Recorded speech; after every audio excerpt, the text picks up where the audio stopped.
I just want to say this, Bobby, to you, a big thank you, because I will just say, and maybe I'll take a moment and speak on behalf of for a second, but I think in so many spaces, educators probably say, they don't hear that thank you. And often maybe a student's gone, or maybe they have a chance to come back, but they really have that chance to hear that. And so I know there's a lot of educators in this space today, so for you to take the time to do that, I know on behalf of every educator here and every educator not here, a big thank you right back for doing that. So appreciate it. Let's give Bobby a big round of applause. Thank you,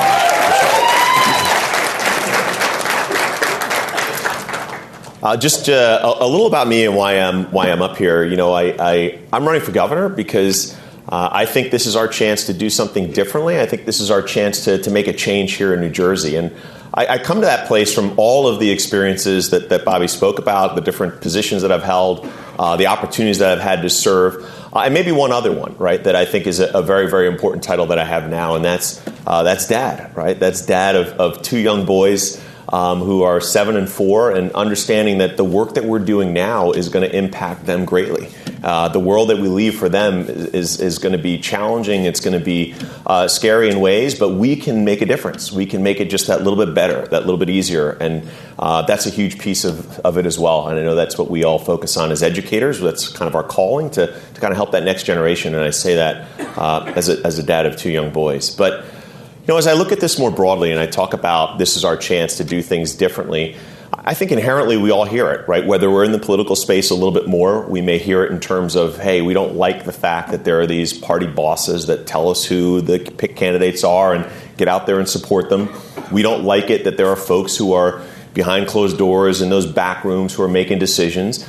And we don't like it because we know that it's not us, right? We know that those folks are not representing our interests. We know those are often very wealthy, those who have political power, those who are taking advantage in many ways of the work that we do. Hardworking folks each and every day, folks maybe struggling to get by, folks who don't have that connection to somebody who's got power or a position of power and therefore is never considered when these decisions are made. And I think maybe it's led to some of that apathy that we talk about, right? When we see and we say, why is it that maybe Democrats didn't come out in this election or that election? We have to look at the fact that people say, you hear it too. Well, what's the difference? What's the difference between this person and that person? Does my vote even matter, right? They figure this out anyway in advance, right? Who's really fighting for me? And I think all of that is really an example of we've got to get back to what this is about. Talk to folks. Find out what their interests are. Represent those folks in terms of the decisions that you make. Ensure that we're trying to make lives better for folks here in New Jersey. For me, that's why I'm running for governor. That's what this campaign is about. This is our chance to say, hey, we're going to be in those spaces when every decision is being made. Hey, we're going to make sure that it's not an afterthought or it's not a hope that we remember. It's every single thing that we do. We're centering the folks here in New Jersey that are doing so much hard work, right? And that means focusing on the issues that matter. Right? What are some of the big ones here? I've been talking all about it. We've got to make New Jersey more affordable for folks. Right? We've got to do that work because so many are hurting, and we know that it's always hard. I say that as someone as an immigrant of parents who chose to come to this country when I was a young boy. It's because New Jersey is a great place. The United States is a great place. It's this promise. If you work hard, you can do okay. You can do well. But that's only getting harder and harder, right? I know how hard my parents had to work for me to experience that. My dad was away for months at a time, sending dollars home. He's an engineer, and he'd be, all over the places wherever those jobs were. But even that now, you just can't get by, right? It doesn't work for us. And we've got to address these pieces. And we've got to do all of that, whether we're talking housing, whether we're talking healthcare, another big driver, and some of the things I want to talk a little bit about tonight. Quality early education, childcare, these are spaces, right? Education. These are the big things that are sometimes big costs and big challenges for folks. But we also have to remember that while we do it, we remember who we are. Because we can't lose sight of the fact that all of this is in the context of who we now have in office as the President of the United States. Right? And when you have somebody, and for me, it is deeply personal, because when you have somebody who is literally saying, great, I am now the most powerful person likely in the world, and I'm going to use that power to say, you know what we're going to do? We're going to send people with assault weapons into our schools. We're going to barge into that classroom with 7-year-olds like my son, and we're going to rip kids out of that seat. And we're going to tell them that you're not going to be reunited with your parents at the end of the day, or we're taking you away. And I just think back to like a young me, going, sitting in class going, what does that mean for me? What does that mean for my brother? When they come in this room, am I going to be American enough? This is what it means to stand up. Now is what it means to stand up. Because they are coming for all of us. It is not some of us. It is all of us. So we have the conversation around what we need to do to help all New Jerseyans, but we do it in a way where we say, as governor, and what I will do is making sure we're standing up and protecting every single resident in this state, because that is our fundamental charge.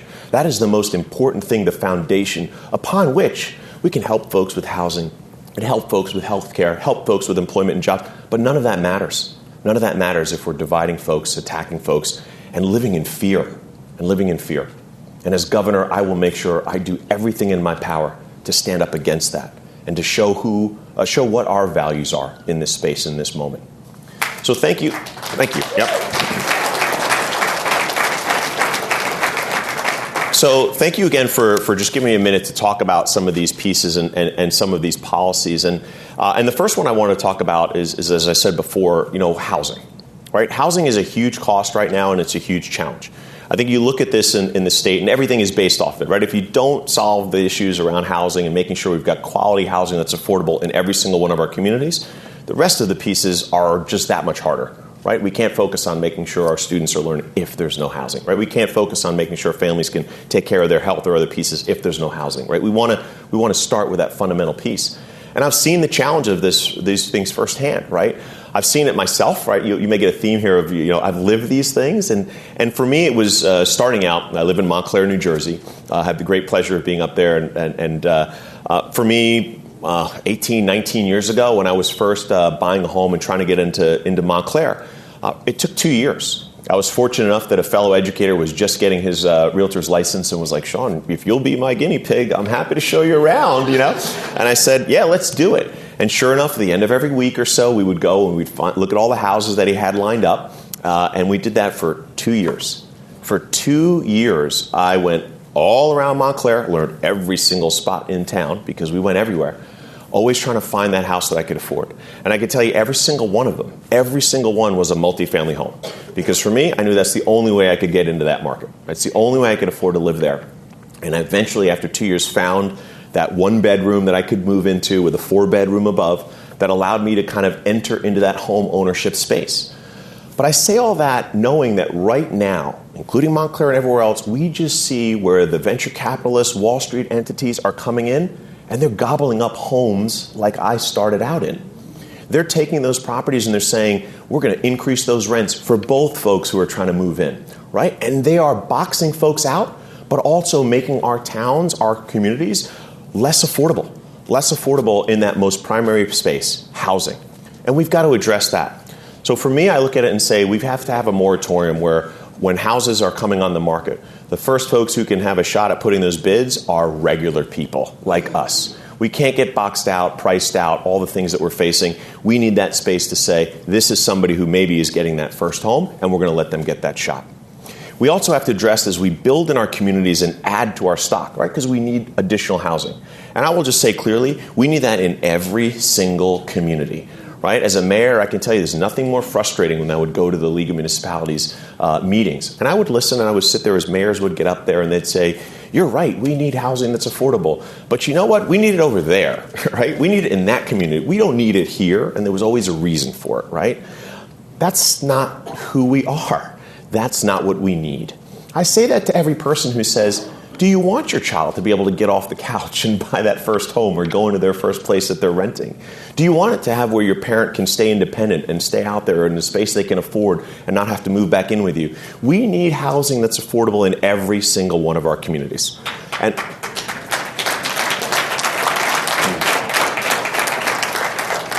I think when it's that important priority, the state has an obligation to help in partnership with that in our towns and our municipalities. And that is exactly what I will do as governor. making sure that I'm coming in and saying, hey, we're going to provide dollars as well. We're going to provide dollars so that as you build more houses, as you build more rental units, you're doing it in cooperation with the state, not relying on a developer exclusively to take on those costs, build what they want, and hopefully give you a little bit of affordability mixed in there. Because at the end of the day, it's not making anything more affordable. I can tell you firsthand again, we saw over and over where people would come in, and I get it, no help from the state, so a municipality says, well, developer, we're required to build 10 more affordable units. Will you help us with that? The developer will say, no problem. I will absolutely help you with that. I just need to build 100 high-end luxury units where I can make a lot of money from it, and I'll be glad to build you those 10 units. And what we see over and over is communities across the state saying, oh my God, this is not what we want. Affordable housing is not in line with the character of our communities. Well, 120 units, 110 units, 100 of which are not affordable, that isn't in line with what we're trying to do in our communities. But if we partner as a state and say, we're coming in, we're not building those 100, 120 units. We're going to build something much more in line with what you'd like to see here in town, but we're going to make sure that we're including affordable housing under the thresholds. We're going to address workforce housing because we know there's people that are just outside of that criteria and qualification who also can't afford to live there. We're going to include senior housing. We're going to address these pieces in a way that we say everybody can afford to come here, live here, stay here if you're a senior, and afford to be in the communities that we know that are special to them, right? But you only do that in partnership, right? I think that's a huge piece of it, and I think that's missing right now. So I don't agree with somewhere else, let's not do it here, but I do agree we need to do it in partnership and not leave our municipalities and cities on their own to just try and figure this out when budgets are already so tight. We also have to address this from the place of, you see constantly where there are families who are right on that edge of getting the services they need, right on that edge of employment maybe, or right on that edge of just not making enough money. And we often see they're about one crisis away, right? One crisis away from a problem, right? United Way has the ALICE families, as they describe it, right? Assets, limited income, employed but constrained. Those folks are, we know, in challenging moments. And if we don't offer the assistance that they need right then, they often enter into a spiral where they may be losing their home. And now to get them back in their home after they've lost their home, because they've lost their home, maybe losing their job. Because they've lost their job, maybe don't qualify for other services. Maybe because, by the time now you are then trying to get them back into that space, it is way harder. It is way harder for them. It is way more costly for us. And certainly, obviously, the impact that it has on them and their family can be devastating. So we've got to provide those supports for folks who are on that verge, who are really susceptible. And in that moment of need, we're saying this is the space where we can step in. Right? We've got to provide that support. But if we do have those homes, right, we have many that have been foreclosed on, we need to get those back on the market, right? We need to get those back into a space where instead of sitting abandoned, instead of sitting there as oftentimes an eyesore in a community when we talk about upkeep on the property and everything else, let's get those back into our housing stock. In a moment where we don't have enough housing for folks, we need more of it. So we need, again, to say community by community, what do we need to help get you out from under these abandoned properties, get them back into the housing market, and again, allow for that first-time home buying opportunity. And the last thing I'll say, specifically about housing, and maybe this is a space where it's for our seniors, but it's so many who are struggling with that, property taxes and other pieces that we talk about, right? We've got to look at this as all approaches on the table, right? And I say this, look, I'm really proud of the fact that in Montclair we passed the first ever rent control law, and while we did it, we also said for seniors it's going to be at an even lower rate. That was huge, right? We were all getting hit with COVID and so many folks moving out, so the strain we already had in our system was increased, and we just saw prices going through the roof. So really proud, and I'll say not that easy to do, because even though you have a lot of progressives and Democrats, the second you're talking about their properties, the second you're talking about their units that they rent out, they're not that progressive, right? Let me tell you, right? So we ran into our challenges there, but was able to work together to figure out how we get it done. And look, some of that is what we're going to see in this position as governor, right? You have to work with folks that sometimes maybe start from a different position, but to get the good work done, you're going to have to figure out how you talk to folks, how you bring folks together. Hear their concerns, maybe not agree on everything, but hear folks' concerns. And I'm proud of being able to do that, or especially around rent control, and we got that done. But it also included that piece, as I said, for seniors. that said for seniors especially, it's going to be kept even lower because oftentimes our seniors are on fixed incomes and haven't seen a cost of living increase in years, right? So we've got to focus there. But we've also got to invest at the state level in a lot of these unfunded mandates, right? There is nothing worse, I can tell you as a mayor, than when the state comes in and gives you the next unfunded mandate. Because what it means is you have another obligation that you've got to meet, and oftentimes it's well-intended. We've got to make sure our drinking water is clean. We've got to get all those microplastics out of the water systems. All of these things cost money, right? And they give you no money to do it. And there's only one place you can turn: property taxes, right? Local property taxes. So the state has got to understand that if we keep talking about wanting to keep people's property taxes down, we've got to invest the dollars in a lot of these spaces that we say are so important and allow our municipalities to be able to care for their residents without putting the burdens always on them through property taxes. So all of these pieces, I think, when you look at it comprehensively, provide us an avenue and opportunity to help people with the most important piece of their budgets, right? When they sit down as a family, and that's housing. That's housing. I think that's how we get to that place. Now, looking beyond that, I think the next big driver that we often face is healthcare. Right, healthcare is a huge piece of it. We know that the costs are constantly rising. I look out in the room, I see the purple shirts, I see others. Everybody in here knows the rising cost of healthcare, right? Because we often get into this discussion. We get into a discussion about who pays, not about how we bring down those costs, not how we provide quality care. And we just get into this argument back and forth on you pay, no you pay, and it really does nothing to address the issue around healthcare. For me, this is what I say. I'm really proud of serving in the position of the president of NJA, in that we sat down and said, enough with that. Let's actually design healthcare plans, quality healthcare plans that look at the biggest cost drivers, address those pieces, bring those costs down, and we can all save money. And through that work, we've saved billions of dollars in the healthcare system.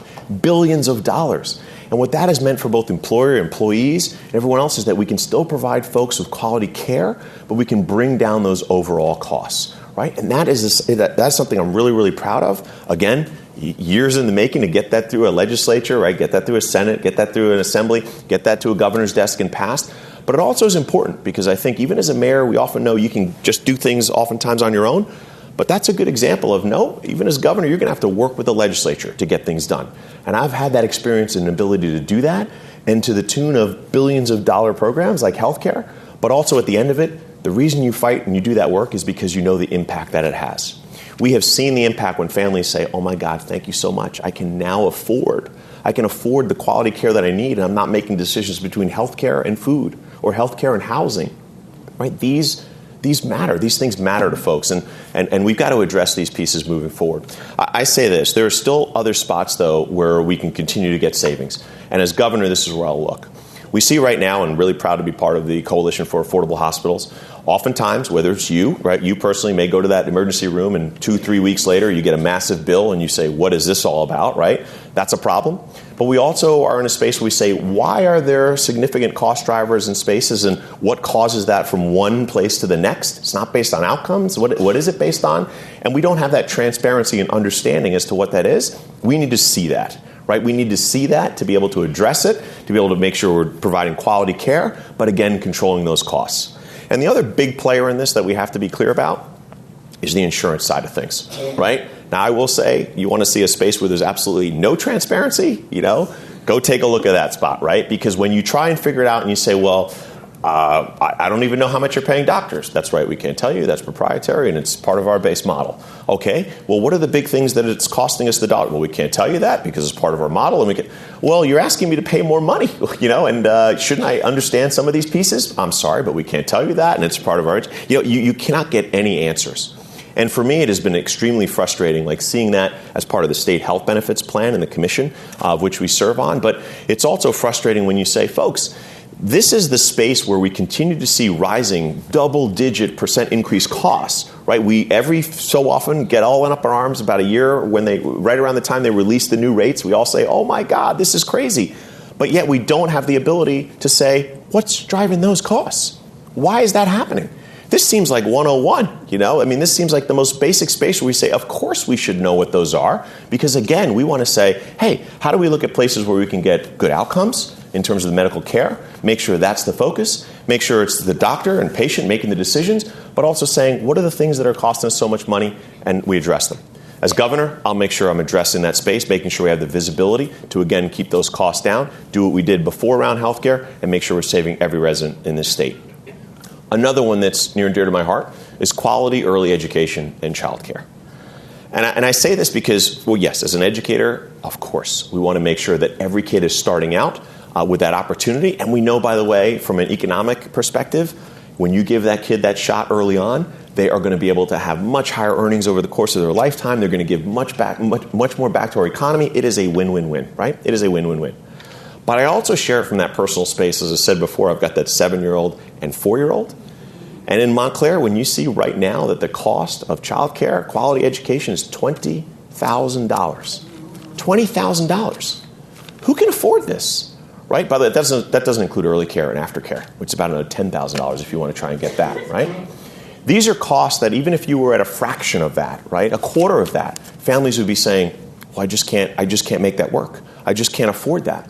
Right? So we've got to look at ways and say, okay, first thing is we've got to streamline that process to get more folks into the space providing the services. This is one of those spaces where there is too much red tape, right? It is really, really hard for folks to be able to get into that spot to say, I'm providing this service. We've got to make sure, yes, it's safe. Yes, make sure we're looking at where it's being provided and all those other things. But there is a way where we say, hey, listen, let's get more folks into that, providing more opportunities and access and helping to bring down those costs. Let's make sure the dollars are getting to the people who are providing the services. Because another big challenge is folks are just saying, hey, for the dollars that I'm being paid here, right, and the importance of the work I'm doing, I'm going to go work at Amazon or somewhere else because I can make more money. I don't have the responsibility and the stresses around the important work that I do. I'm not going to do this. We've got to address that, again, also by making sure those dollars get down to the level where they're needed. So, again, we have more folks who are going into this space. We've got to make sure that as we build towards and continue to grow quality pre-K, universal full-day kindergarten, these are investments, right? These are investments to make sure that folks say, hey, here's another space where I can make sure my child is learning and growing, and also now I can get to work and do the other pieces that I need to. And again, it's not costing me this much money, $20,000, $30,000 in my community, right? These are investments. And I think the other space, the other spot in this space that we can really make a difference is going to our very largest employers, right? Going to those folks who we know have the capacity and ability and saying to them, hey, there's an interest that you have in providing quality childcare on site for so many of your employees. By doing so, right, folks have that now ability to get to work, drop their kid off, right, and say, hey, I know they're going to be careful. I know they're really close by. I know I'm right here, and God forbid something should happen. But now I can get to my place of employment. I can do my work. I can have peace of mind and talk about a benefit. Talk about a value added. We all know that one of the big draws to New Jersey for a lot of these big companies is our highly educated workforce, our great schools that everybody wants to come and be part of, right? But if you added quality childcare at people's work sites, you are now adding another component where folks say, man, another way New Jersey is really special, and another way we can help raise our family here, right, for those who are starting out. So around childcare, we've got to make sure that we're focused in that space as well. We've got to make sure we're providing the services, and again, these are some of the ideas that I have to address it. I want to talk next about one that we may say, and pardon the pun, is probably facing the biggest headwinds, right, and that's the environment, right? That is the space right now where we see the federal government is, well, they're coming after all of them, but they're really focused on, green energy, right? Dismantling everything, pulling back grant dollars. And I was just asked about it today. I was up at Rutgers University. I don't know if I was allowed to say that there, I was up at Rutgers University. The other RU. I noted the RU in the other room. I was like, go RU, baby. But anyway, I digress. But I was over there, and the question that we were being asked is, hey, we're asking a number of us who are running for governor, do you still support reaching the clean energy threshold set by Governor Murphy? Will you continue to fight for that? We all see what's happening with the Trump administration. Maybe we should roll that back. Maybe we should slow it down. And there were some up there saying we have to look at everything, maybe slow down, maybe take another look. I think that's the wrong approach. That's the wrong approach here. We have to be leaders in this space, right? We have to be leaders in this space for a number of reasons. I say that because the impact right now of climate change is affecting every single one of us, and it's costing every single one of us. Let's go back to that personal level. Every day when I check the weather report and I scroll down to the part at the bottom and it says air quality alert, and I see every day it says poor air quality. Every day it says poor air quality. And I wonder what that means for my kids, right? I wonder what that means for their health, right, long term. Right? That is an impact of climate change right now that we are all dealing with. We're dealing with it when, as a mayor, they say, don't worry, mayor, it's a 100-year flood. Well, we've had 3 in the last 5 years. So what do you mean 100-year flood, right? These are happening all the time. And what's happening is our businesses are getting flooded out, our homes are getting flooded out, our schools are getting flooded out. We're losing time in education because we're not able to do it. We're losing bottom lines on our businesses. When we do rebuild, we're worried about mold and other health impacts. We're worried about the cost of being able to even insure our homes if we're able to build them back, right? These are all costs that we're all facing because we're not doing enough to address climate change right now. We've got to keep this as a priority. We've got to make sure we continue to invest even when at the federal level they do not, right? So that means, and what I would do is step in to say, yes, we are going to provide dollars, right? Provide dollars to make sure we keep some of these programs moving. And we're going to have to be nimble and switch things around. Yes, if there's direct attacks on wind, and that's not a space where we're really going to see the progress that we need with permitting and things from the federal government, then we've got to pivot to solar and see where we can make improvements there. How can we continue to build our capacity? How can we continue to invest in the technologies around the ability of our batteries to store more and more power? Things where we can, again, continue to make advancements that are going to help us eliminate our dependence on big oil, quite frankly, right? Because we all know, as I started my remarks with, they're the ones in the back room. They're the ones making the decisions with every single person all the time. And we've got to get away from that, where they are the ones who set our prices, gouge us out of our dollars, and say you've got to rely on what we're providing you as energy. And by the way, when we suck all that out and we use all that up, we're also going to be the ones that hopefully charge you in the next space. Let's own some of that ourselves. Let's make sure we're the ones that are saying, let's invest in ourselves, let's invest in the environment, let's invest in our green economy. Because we know that AI, we know that moving into electrification of our infrastructure, all of these things are requiring more energy use, right? So just to keep pace, we've got to be producing more energy, which means we've got to look at every single option that's on the table and say we're going to rely on all of them to continue to grow. And certainly the more and more and more we invest in this green energy space, the better it is for our economy, the better it is for our environment, the better it is for our health outcomes, the better it is for you go down the line, right? So we have to remain committed to that space, and I will as governor, and certainly using dollars to help keep programs moving, keep things happening, even when we're losing those federal dollars. So, yep.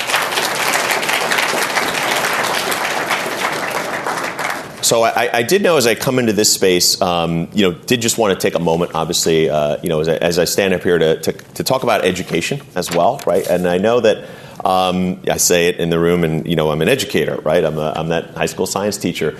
But I also want to say it just because we all know that this is another space where we're seeing such direct attacks, right, from the new administration. You heard me before. I just think it's so callous in many ways and inhumane. But it also is a space where we're seeing the attacks in terms of the elimination of the Department of Education or the threats of loss of funding and these other pieces. It is a place where we're going to have to remain vigilant. Because I can tell you that what we're seeing, and I see a number of our education partners who are in the room as well, it is heartbreaking when you're having these conversations around what's happening. But I'm well aware that likely those next conversations are from a president who says, New Jersey, I've eliminated the Department of Education. These are the amount of dollars that used to go to you. I'm willing to maybe give you some of those dollars if you're willing to check the immigration status of every student who walks through your door. If you're willing to pull environmental curriculum out of your curriculum that you teach now. If you get rid of Amistad, get rid of LGBTQIA, get rid of the things that you said were your values, and I'm happy to give you those dollars. And it's going to matter.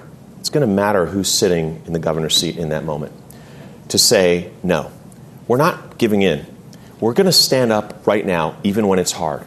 Because it's sometimes easy when we read those poems or remember those stories from history and we say, yeah, what did people do? They should have stood up. But now is the chance when we can show what we will do. Now is the chance when we say, this is who we are.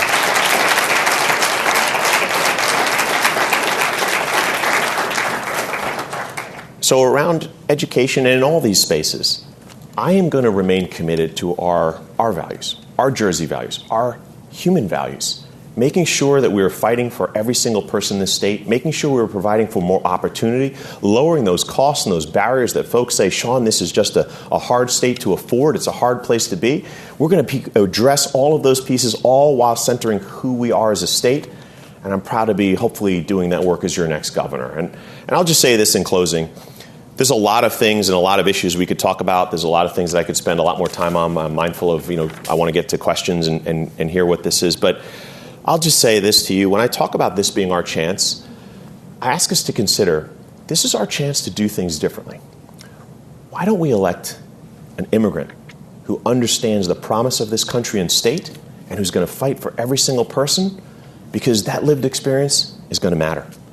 Why don't we elect that science teacher and coach who understands the impact that we can have in each and every one of our communities, because that's what we've done, serving so many, trying to build a brighter future for folks. Are they better to lead us, or that Wall Street person that we always elect, or the party boss pick person who we always pull in?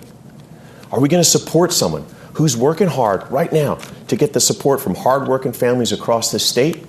Or are we going to elect the folks who right now are taking that Elon Musk money? And I'm talking about on the Democratic side, right, who are taking those dollars from those same old folks, and then we wonder why they have oversized influence in the decisions that are made. This is our chance to say, let's do it for ourselves. Let's get out there. Let's get out there like we always do in every election, putting up those lawn signs, doing those internships, doing all that work. But instead of doing it for someone else, let's do it for ourselves. Let's fight for ourselves. Let's fight for somebody who's bringing that lived experience to every single decision that we make. Let's fight to make sure we know that we've got a fighter in there for us because they're living it now with their kids and their family and everything they've lived in their experience. Let's make sure we're fighting for each other when they're looking to divide us and separate us and say, you stay, you don't, you go. This is the moment where we come together and say, this is our chance to do things differently. This is our chance to elect ourselves to these positions where decisions are made. And that's why I'm running for governor, and that's why I'm asking for your support and your vote. Thank you very much, everybody. Appreciate it.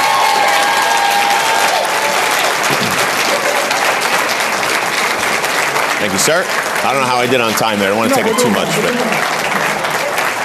Okay. Thank you, Mr. Spiller. We had a bunch of questions that came in when people,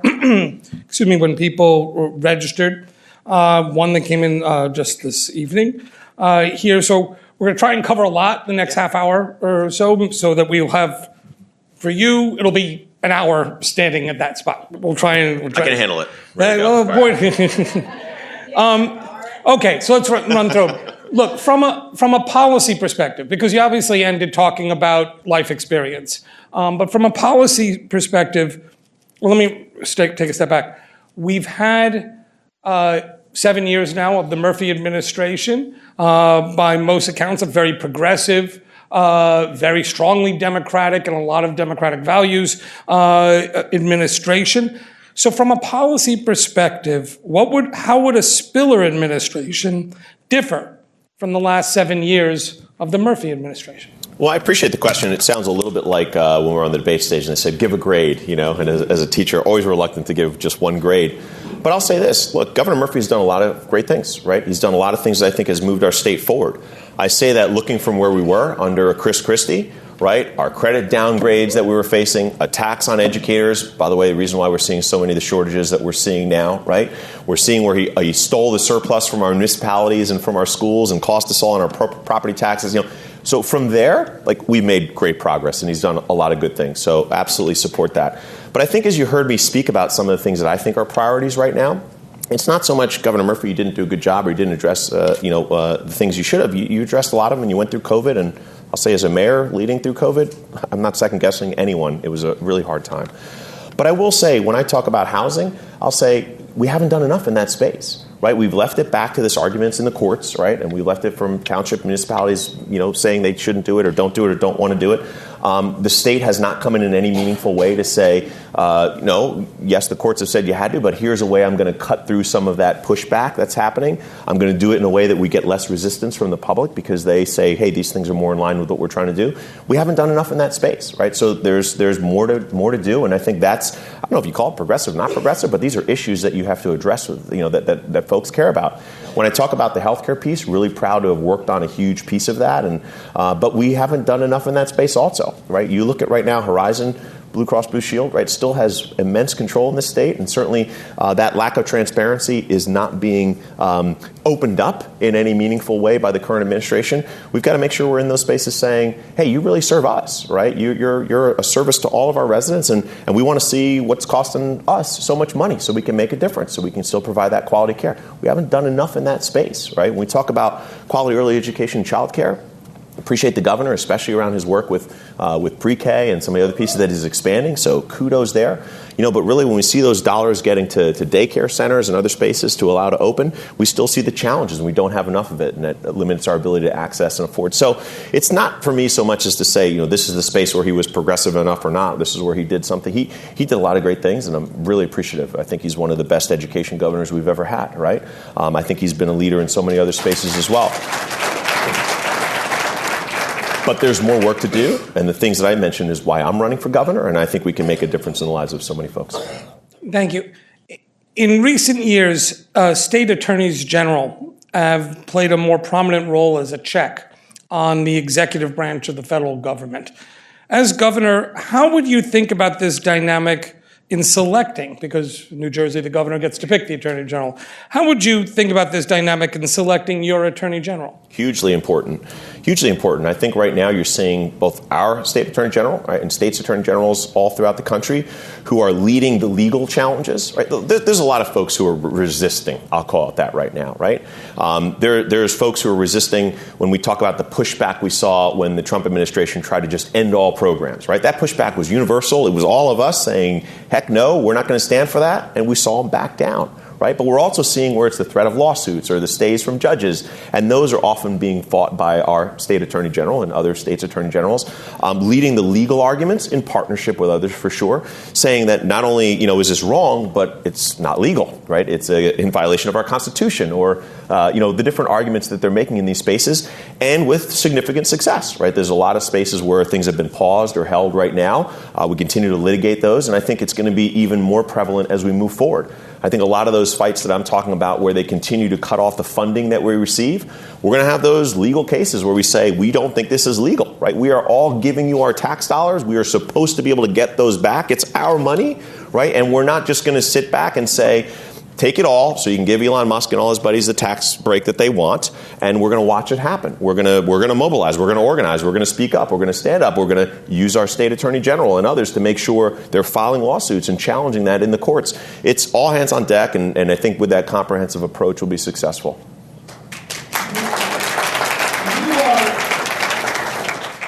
You're a unique candidate in several ways, not the least of which is that you preside over an extremely large union, the NJEA, the New Jersey Education Association.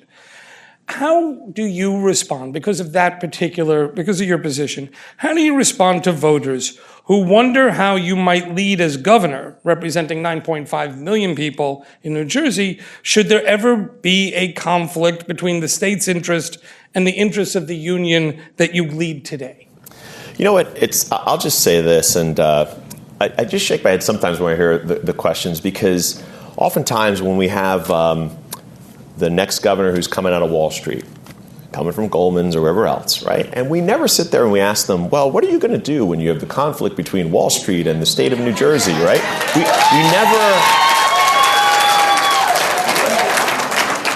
And we, I guess, have it baked in and understand that, oh, by the way, they're always going to side with Wall Street, right? That's what they do.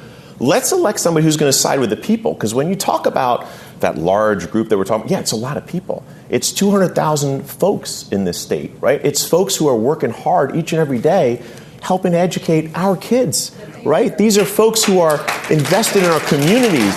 These are folks who are bus drivers who are barely making enough to support their own families, but they greet our kids every day with a smile on their face and say, let me help you get on that bus. These are folks who are just working hard, and they're like every New Jerseyan who's out there who's working hard, who's trying to get by, who can't afford their housing, their health care, all the other pieces. I would argue that is much more in line with folks in New Jersey than those Wall Street interests, than those big money corporate interests, right? So I fight, and my career has been, right? My career, I've been been the teacher, right? I've been the labor leader fighting for folks. I have been a mayor who's tried to live into these values. Every step of the way, I'm fighting for folks who do not have that same access and opportunity, whose voices are never included. And this is that rare opportunity. I'm mindful of it. You didn't ask, but with the line the way it is, with the opportunities that currently exist, yes, with the base that we have of working class folks in this state and growing it out, we have a chance to do something differently. I'm not blind to the fact that doesn't happen often in this state, and that's a great responsibility. But I think we use that opportunity to show who we are and show what we can do when we elect somebody who's going to represent our interests every day and not the interests of others who certainly are not us.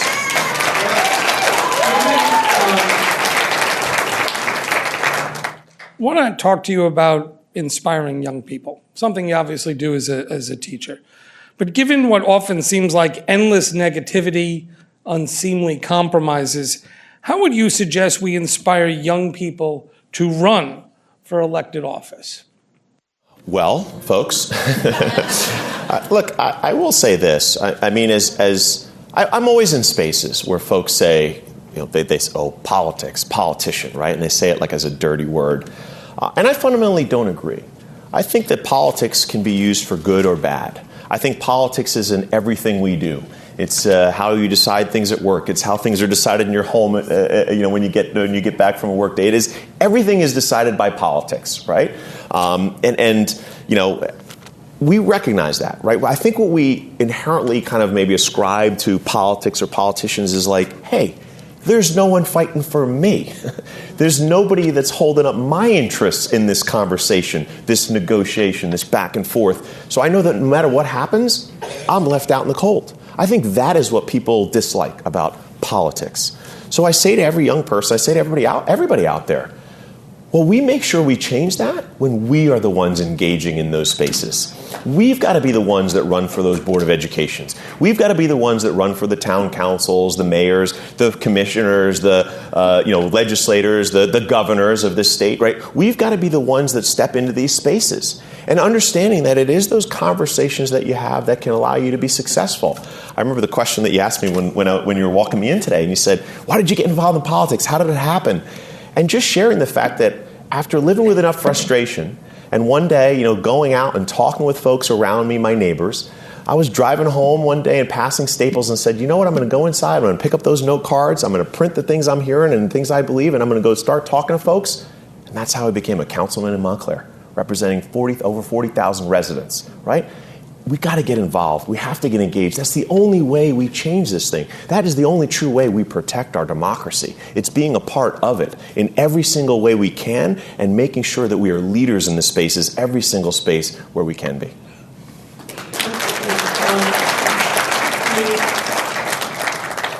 I want to address one of the obviously hot topics of the day. In recent years, many people have watched with frustration at the seeming inability of Congress to address widespread concerns with the national immigration system. The Trump administration has prioritized the deportation of undocumented individuals, especially those living in self-proclaimed sanctuary states like New Jersey. So, given these factors, how might you approach the issue of handling undocumented residents of New Jersey? And is there even much a governor can do? Well, I'll say this, and the first part of your comment and question, we absolutely need comprehensive immigration reform, right, and a pathway to citizenship. We need to do that, right? That is a conversation we should have. We should make sure we have secure borders. These are conversations that are important, that, by the way, we know we had some bipartisan agreement on before this current president said, don't do that because I want to try and win an election instead of actually solve issues. So there is the space where that should be happening, and that is important, right? That is important work. But while we do that work, we can't be in spaces where we say we're going to see people as less than human, where we're going to scare folks. We're going to scare folks where they won't even send kids to school because they're worried it might mean that they never come home or don't get to see them again. We're not going to drive folks to say, I know you have that health condition, but don't even think about getting treatment for it, you're better off just getting sicker and sicker because, God forbid, you step into a space where maybe they're checking immigration status and that's the only way you can get care. We're not going to be better off when we say, hey, right now you're gainfully employed and you're making sure you're part of our economy and helping us all grow, but now you're going to have to go underground and figure out a way to get by and support your family. None of these are the ways that we move forward as we have the important conversation that I say we need to have. So as governor, I think there is a lot we can do. As governor, I can say right now, I will not cooperate with the Trump administration in any way around the ridiculous schemes to make sure they try and divide us, to make sure they come after us and use our precious resources to scare folks, to round folks up, and to kind of have us devolve into a place that we all know is really, really bad from history. Because when I say it to you folks and I say they're coming for all of us, I'll say what worries me. Right now when they come into this room and they say, show me your papers, do you have your papers on you? Because I know I don't. And when they start looking around and saying, I think you might look like you belong here, but you look like you don't, that affects all of us. That's not who we are. That's not who we are. So as governor, I'm going to stand up for every single resident in this state. I will be excited and happy if they're able to have responsible conversations at the level to solve, broad range of issues that we should be working on. But while that happens, we're not going to have a state where people are living in fear, and that's how we're walking around and operating. We got a couple questions, as you might imagine, that came in around taxes. Both sides of the aisle seem to be very focused on affordability. You mentioned it in your remarks. And we now have several targeted property tax rebates like Anchor and Stay NJ. There are many who believe that these expensive programs only mask the problem. You're simply giving a rebate and it doesn't deal with the fundamental issue that property taxes go up. And they are advocating for more fundamental tax reform. So here's the question.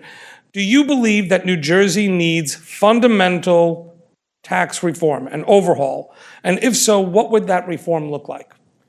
Well, here's what I believe. I believe that at the end of the day, more folks need to keep more money in their pockets, right? Because we do have this conversation, right? We have a conversation of, yes, there's rebate checks that come into your, to your home and, you're able to get those dollars in, or we can, invest in other programs that maybe reduce costs, or we can, make sure we're investing at the state level to keep things down. For me, it's all one conversation, right? Because at the end of the day, yes, I see my property tax bill just like everyone else. But at the end of the day, what I really matters? Do I have more money in my bank account? Do I have more money in my wallet to be able to buy the things I need? Right? Those two kids are eating every bit as much as folks say they eat, right? So that's absolutely true. But do I have enough money to get them what they need, right? Provide the food. Do I have enough money to pay for that quality early education daycare? Do I have enough money to, So it's how do we look at all those things? And for me, it's let's look at the things that are costing us the most money and let's reduce those costs because we have an ability to do that. Tangible way, I described some of them before, tangible way to do those things keep more money in your pocket. When I talk about, though, those unfunded mandates that come from the state, you've got to fund those, right? So as a state, when we talk about our priorities, the biggest reasons why municipalities raise their property taxes is because they're told to do something else and they don't have any money except raising property taxes, right? So the state has a much more equitable way to get revenues from a number of different sources. We need to make sure that if we're going to live into those priorities and truly try to address property taxes, put those dollars back into our municipalities, put them back into our towns and cities and say, here are the dollars for that next program we're talking about, and we help keep our taxes down. And I'll just say this, in Montclair as an example, right? It was something where people were saying this is going to be hard, but we were able to reduce our municipal debt by over $60 million. Reduced our municipal debt by $60 million and rose up and now have a AAA bond rating, right? AAA bond rating. And now we're seeing the benefits of that work where we've got millions of dollars per year that we're able to invest in our budget. Again, offsetting property taxes and also living into some of those commitments because we've been responsible. So I think the responsibility that we started to see with Governor Murphy, hence those credit upgrades, that I would continue in terms of living up to meet our obligations, right? Not shying away from those or living into some kind of next scam. But by doing that, we start to, again, have more and more and more dollars that we can invest back into our state. And I think that's the path we go, as opposed to saying, let's look at the next thing. Maybe someone call it gimmick or whatever else, but let's look at the next thing. And even with programs like the ones you're talking about, Stay and Anchor, there's got to be a way where you can combine things and put them together. Essentially, often they're doing very similar things. Why make people have to figure these things out? I know they're trying to do some joint application processes now, but we also want to make sure we're streamlining things that do exist so that people can take advantage of them. Thank you. This question, somebody always submits this question, and I love asking it. Why are you a Democrat? Oh, I thought the one that everybody always submitted was, who's the better hockey player, you or your brother? And the answer is always me in that answer. But look, I'm a Democrat because I do think fundamentally it speaks to my values, right? I think, I watch my kids and I listen to them, and when I just hear them talking when they start out, they're always about like, how do we help someone? How do we show compassion? How do I lift them up? How do I make things better? And I just see it where the world chips away at that little by little. And maybe that's a little too harsh for D or R, but for me, I think the Democratic Party encompasses that view more and more, right? The how do we help folks? How do we not just hope that the very rich, you give them money and they're going to trickle it down to you, or it's going to happen on its own automatically? A little more intentional about, no, I think folks need to have that shot. And when they do, everybody does better. And I think so fundamentally when we start from that place, for me at the core, I think that those are views I share. And then from there, we have our differences. But that's where I start. Well, let me ask a follow-up, because one of the interesting things about the Democratic Party right now, as they've just gone through a big fight over who was going to be chairman of the National Democratic Party, it seems that there's very little consensus about why the party failed to do as well as they wanted to do in 2024, both nationally and in the state. So from your perspective, why did the 2024 election results turn out as they did? Oh, that's a small question, right? Look, I think there's a lot of folks who all have an opinion on this. I mean, I've come to some of the sessions here with some of your guests who've all opined on this. But look, for me, it's I probably could add a little bit to it, but I think for me, I'm not that surprised, right? I'm not that surprised in the sense of when we start from a place where we say to folks, hey, we, especially in New Jersey, have these political bosses who are going to get into back rooms. We're going to decide who the candidates are. And now, by the way, get out there. I'm a committee person, right? Get out there and go support them. Go remind folks they got to get out and vote. Go remind folks they got to sign up to vote by mail. Go do all these things that we hope then as a party folks do. I don't think it works if you don't work it the other way and say, hey, how about we talk to folks about what they need? How about you listen to folks about the challenges they're facing? And why don't we get our structures to bring those concerns forward and say, hey, which candidates match that? Which candidates are going to fight for those things? And let's all pick that person, as opposed to the way it's working now. You combine that, I think, with the frustration that folks feel of just like, well, because I'm always told who it is, I don't know who's fighting for me, but I don't really think many of them are, right? I think there's just layer on layer, and I'm not going to say there's one thing, right? I'm not here to say this is the reason. I don't know. But what I do know is, for me and in this campaign, I'm out there talking to folks, and I'm out there saying, I'm bringing forward the issues that I'm hearing about from you. I'm fighting for the things that are going to make a difference in your life because I'm hearing from you that it's important. I'm fighting for things because this is what I've seen over the course of my life, and I know the difference it can make if we're making life a little bit easier for you in these spaces. And I fundamentally think that if we focus on that and understand, again, all in the context of we need to be aware of who's over here and what they're trying to do and standing up for every single person.